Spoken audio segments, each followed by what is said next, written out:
No matter how hard you try, something always seems to stop your progress, as if there were an invisible wall between you and what you want. This feeling is not weakness, it's not a lack of faith, it's not a lack of effort, it's something much deeper, and today you're going to understand what it is. Science has a name for it, and so does ancient spirituality, and the two agree on a point that most people never consider. What's bothering you is not the outside world. It is its own internal system operating in permanent defense mode. His nervous system was built to survive, not to thrive. When you go through situations of constant pressure, of insecurity, of environments where you have had to be strong all the time, your body learns a lesson that seems protective, but which in time becomes a prison. Learn that relaxing is dangerous, and there you are, accumulating tension without realizing it. In the shoulders, in the jaw, in the way you breathe, torn. In the difficulty of trusting, in the need to control every detail of his life so as not to feel that everything will fall apart. In today's video, the topic is for you who feel trapped in life's difficulties, but stay calm. There is a way out of everything. If you are not yet part of our community, take this moment to sign up. Here, our conversation is direct and deep. The idea is to look straight at what is holding you up and find the way to unblock it all at once. Click on the subscription button and activate the signal so that we continue this journey together. But before we take the next step, I wanted to hear from you. Leave a comment below. Where do you feel life doesn't seem to flow as it should today? Is it in your career, in the heart, in financial life, or something more internal? Writing about that is already the beginning of your change. Universe, surprise me. Neuroscience calls it a state of hypervigilance. Your prefrontal cortex, which is the part of the brain responsible for creativity, smart decisions, and the ability to see opportunities, literally goes out of the picture when you're in this constant alert mode. It's the brain tonsils that take over, whose only goal is to keep you alive and safe. The problem is that this mechanism does not know how to distinguish a real danger from an unanswered mail. It treats both with equal urgency. And the longer you stay in this state, the more your field of vision becomes closed. You start to see the threats where there are opportunities. You interpret silence as rejection. You see an obstacle where there is a redirection. There is an even deeper layer in this. Epigenetics, the study of how the environment influences gene expression, has shown something revolutionary in recent decades. Chronic stress not only affects your mood or productivity, it also affects your biology at the cellular level. When you live under constant stress, your body sends chemical signs of scarcity to every cell in the body. Genes related to regeneration, immunity, and vitality begin to be silenced. And the genes related to inflammation and defense are activated. In other words, the rigidity that you carry in your behavior also exists within you at a microscopic level. Your whole body learns to close itself, and a closed system gets nothing new. Think of a very compacted soil. You can throw the best seeds in the world on it, but they won't sprout. The earth is too hard to let the root grow deeper. You can visualize, affirm, plan, and execute with all your strength. But if the inner soil is still compacted by fear, control, and accumulated tension, few things will truly germinate. This is not theory, it's physiology. And understanding that changes completely the way you handle the blockages in your life. because so far you have probably been taught to fight the blockade with more strength, more discipline, more effort, more control, but rigidity does not give way with more rigidity.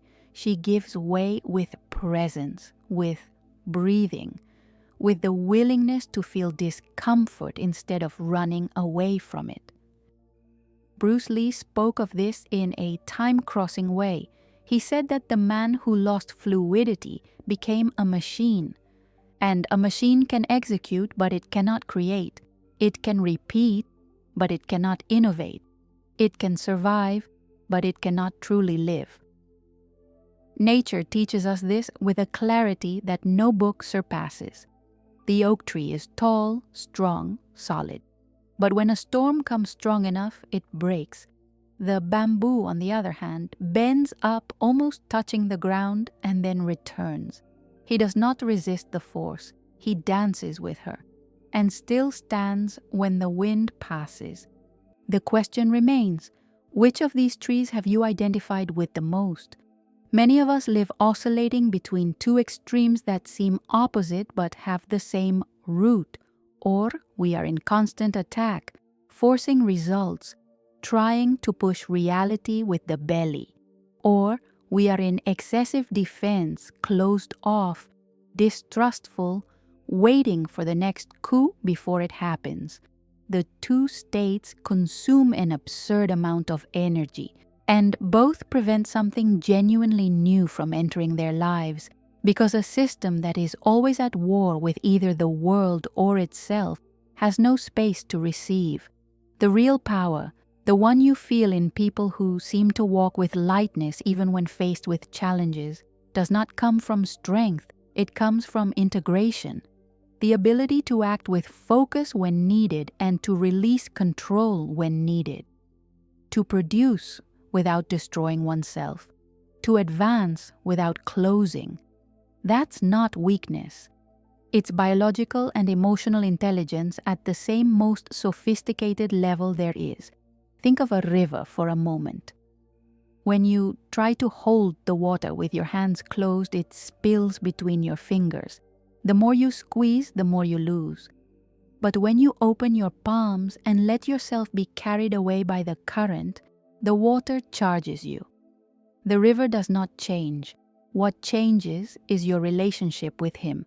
Your life works in the same way. Cycles come. Changes happen. Plans are transformed. The point was never to control all that. The issue has always been learning to move along with the undissolved flow. And the first step to this is not an elaborate technique. It's simple and deep at the same time. It's recognizing where you're holding on too much, where you are unnecessarily tense, where your body is carrying a weight that your mind could have let go of long ago. Can you feel it now? Is there a place in your body that hurts so much, trying to control the uncontrollable? A knot in the stomach, a tension in the shoulders, a stiffness in the chest. That place that hurts is not weakness. It's a sign. It's your nervous system asking you to change mode. That you allow the intelligence that beats in your heart while you sleep, that regenerates your cells without you having to think, that regulates your breathing even in moments when you forget to exist, can also act in your life in ways that control could never. You're not here by accident. Something about you already knew it was time to let go, and that recognition alone is the beginning of real change. There is something almost nobody talks about when it comes to the blockade and stagnation, but that lies at the root of much human suffering. It's not the lack of talent. It's not the tough market. It's not the wrong time. It is a sophisticated mind trap that you yourself built with the best intentions in the world and which now functions like a golden cage preventing you from moving forward. This trap has a name. It's called perfectionism. And before you think this doesn't apply to you because you're not one of those people who spends hours tweaking details, pay attention. Perfectionism rarely appears as excessive organization. Most often, it appears as procrastination. Like that project you never start because it's not all in place yet. Like that video you don't record because the camera isn't good enough. Like that conversation you postpone because you haven't found the right words yet. Like that version of yourself you haven't introduced to the world yet because you think you need to be smarter. Perfectionism is the fear of rejection to wear a stylish outfit. Psychology shows us that this pattern is formed even in childhood. When the child learns that love, approval, or security are conditional on his performance, he begins to believe that if he is perfect enough, no one will harm him. This belief grows with her and comes into adult life as an inner voice that is never satisfied, that always finds a flaw, that always moves the goal a little further forward when you're close to reaching it. It's exhausting, and it's invisible to whoever is inside that. There is a fundamental difference that must be understood here, the difference between perfectionism and what we can call genuine zeal. The two are similar on the outside, but inside they are completely different in origin and in result. Zeal is loving. He has patience. He knows that every process has its time and respects that time without anxiety. He dedicates himself carefully because he loves what he is doing, not because he is afraid of the judgment of others. Zeal nourishes. He fertilizes. It allows things to grow at their own pace. Perfectionism is rigid. It consumes energy without generating satisfaction. It never reaches a point of rest because the point of arrival always moves. It paralyzes rather than drives. And in the end, instead of producing excellence, it produces exhaustion. The practical difference between the two appears in how you feel while working. If you're acting zealously, there's a sense of presence and meaning in what you do. If it is operating on the basis of perfectionism, there is an underlying tension that does not go away even when things are going well. Epigenetics also has something important to say about this. When you act with self-pity and genuine care, your body releases oxytocin and dopamine. These substances promote neuroplasticity, which is your brain's ability to create new connections and learn. They also have a direct effect on cellular health and the immune system. Your body literally works best when you are kind to yourself. When you get charged with perfectionism, the mechanism is reversed. Cortisol floods the system. Your body interprets this charge as a threat, and an organism under threat does not create. It does not expand. It does not thrive. It survives. Survival and prosperity are completely different biological states. A sentence that seems simple but carries immense wisdom. Fact is better than perfect. Not because quality doesn't matter, it matters a lot, but because nothing that does not yet exist can grow, be adjusted, improved, or impact anyone's life. The perfect one that lives only in your head serves nothing but to keep you still. The garden is a metaphor that explains this clearly. The zealous gardener knows each plant. He knows that the roast has a different time than mint. Prepare the soil, water consistently, observe without anxiety, and trust that the process is happening even when nothing is visible on the surface. He doesn't put his hand in the ground to see if the root is growing. He trusts. The perfectionist gardener, on the other hand, wants the flower in the exact size he has planned, in the color he imagined, within the time frame he has set. And when the plant does not meet this expectation, he moves it too much. He changes the glass early. He overwaters with water for anxiety. And it often stifles exactly what it was trying to grow. To which of these two gardeners have you been with your dreams? there is something even more subtle to be said here. Perfectionism is not only an enemy of action, it is also an enemy of connection. When you present to the world only the edited, polished, and approved version of yourself, you become inaccessible. People don't connect with perfection. They connect with authenticity, with honest vulnerability, with someone who has the same knot in their throat as them, but keeps going anyway. Perfection is sterile. Nothing genuine arises from an environment where there is no room for error, adjustment, or process. It is precisely in the fresh stays, in the imperfections, in the moments when things have not gone exactly as planned that light enters, that growth happens, that the real connection is formed. There is an even deeper layer in this that is worth mentioning. There is a difference between who you really are and who you've learned to be accepted. The rigidity of perfectionism is often at the service of this second version. You shape yourself into what you think others expect. You suppress parts of yourself that don't fit into the mold, and over time he begins to feel a discomfort that he cannot name, but which is always present.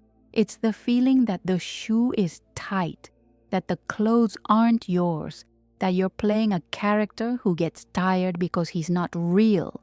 When you loosen that perfectionist armor, something interesting happens.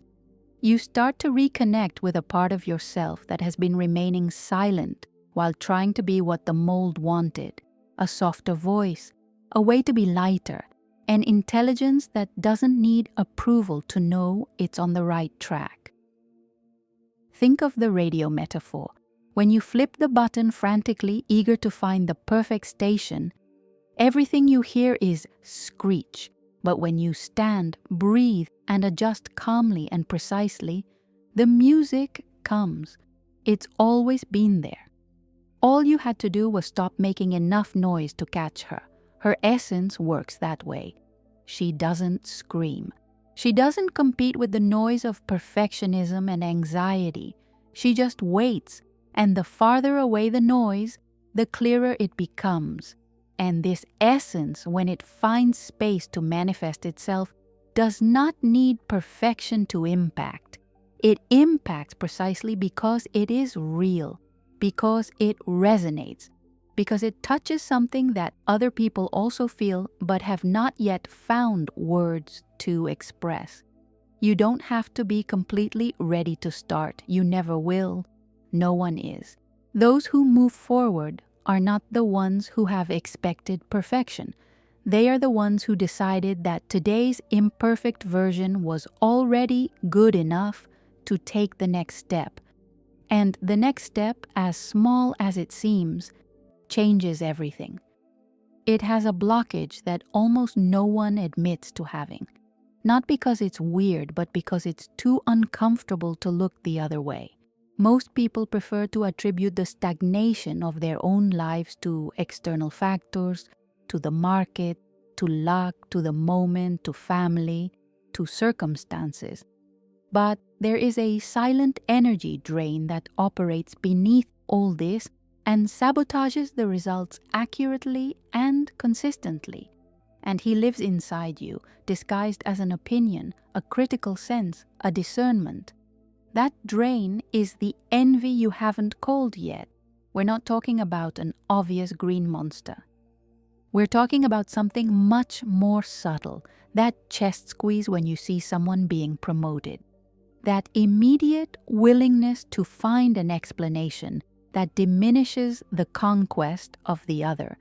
The automatic thought that it must have been luck, that it's a facade, that behind all that there is something wrong. This mental movement occurs in fractions of a second and goes unnoticed because it seems only an opinion.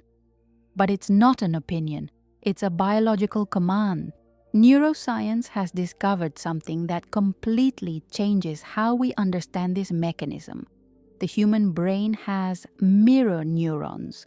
neural structures that respond to observed experiences as if they were lived experiences.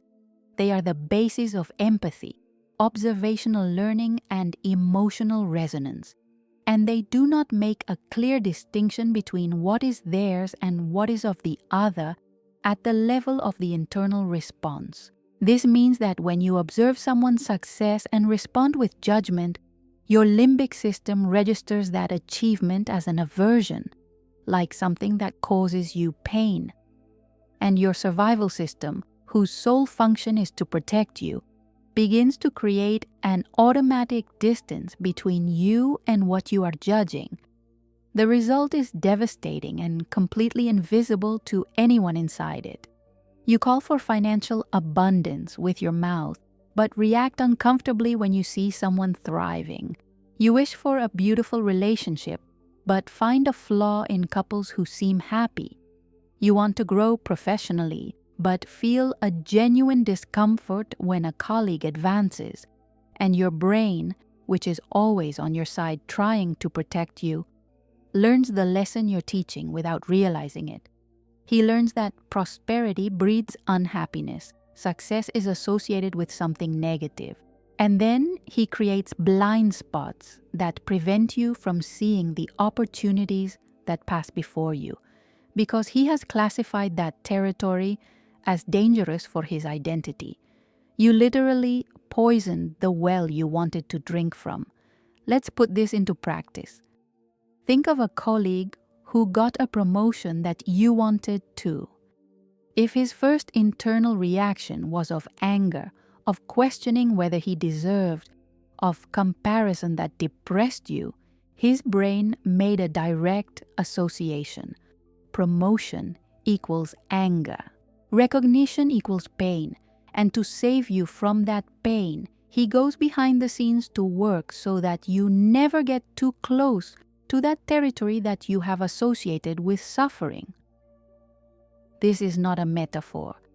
It is the actual functioning of the limbic system operating exactly as it is designed to operate. The problem is that he was designed for a scarcity environment that no longer exists in his adult life, but the triggers still operate with the same intensity as always. The good news is that this system also works backwards. When you observe someone else's achievement and react with genuine admiration, with real celebration, with the thought that if that person has arrived there, the path exists and is available, you send a completely different order to your biology. His mirror neurons activate positive resonance with that experience. His limbic system records that achievement as desirable, not threatening, and his gene expression begins to be oriented toward receptivity, not defense. Celebrating each other's success is one of the smartest acts you can do. Not out of altruism, even though altruism is also beautiful, but because you are literally reprogramming your nervous system to recognize prosperity as something safe, as something that belongs in your field of possibilities. Have you seen someone get what you want? Instead of diminishing, bless. Instead of judging, admire. Not in a forced or performatic way, because the brain perceives the difference, but with a genuine effort to recognize that the source is not finite, that a person's success takes nothing away from what is available to you. The universe doesn't work like a dining table with limited seating. You sit outside. It works like an ocean. The wave that arrived at his neighbor's beach has not diminished in any way the ocean that awaits him. But access to this ocean requires an open channel, and the trial closes that channel quietly and efficiently. There is a practice that integrates everything said here, and that can be applied immediately whenever the discomfort of comparison appears. Don't try to suppress the feeling. Don't pretend he's not there. Take it. Focus on him with curiosity instead of judgment. He recognizes that feeling is just an emotional memory of scarcity trying to stay alive. and then do the substitution. Instead of competing, assume the position of the creator. Instead of looking at what the other has and feeling that you are missing, use that evidence as proof that what you want is real and possible. If it exists out there, it exists in the field. And if it exists in the field, it can exist in its life. This is the key that turns silent envy into fuel, not by denying the feeling, but by redirecting the energy it carries in a direction that serves you. When you get to that point of integration, something changes perceptibly. Life begins to feel less like a battle and more like a process. You stop expending energy fighting against what is, and start directing that same energy to build what can be. You come out of the mode as a victim of circumstances and enter the mode as an architect of your own reality. And the architects don't look at the neighbor's building with resentment. They study what works, draw inspiration from what is possible, and return to their own work with a renewed understanding of what they want to create. We have reached the anchor point of everything we have traveled together so far.